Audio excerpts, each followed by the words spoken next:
I was busy covering the NBA draft lottery in Chicago, so I wasn't really on social media that night. But once I caught up, I saw all these posts about how bad of a week it was for DC sports fans.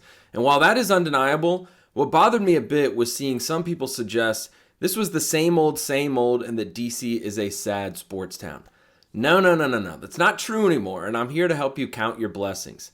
Now, yes, it was a bad week. The Wizards fell to 6 in the lottery, the Caps got bounced in the playoffs, and the Nats extended a long losing streak amid a disappointing season. But the truth is, it's a good time to be a DC sports fan. It was literally just over a month ago that Alex Ovechkin set the all-time goals record, beating Wayne Gretzky. That right there will go down as one of the greatest moments in DC sports history, and it just happened. Just 3 months before that, Jaden Daniels led the Commanders to the NFC title game. It had been 34 years since they made it that far, and it was definitely the best season I've ever had as a football fan. Also, in the grand scheme of things, it was fairly recent that the Caps won the Stanley Cup in 2018 and the Nats won the World Series in 2019.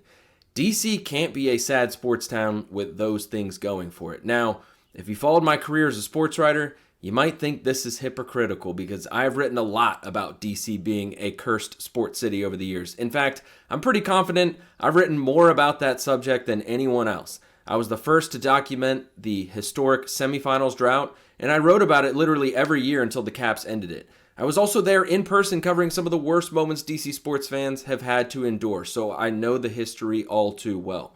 But that's in the past. The demons were exorcised. Finally, it's other sports towns that have it much worse.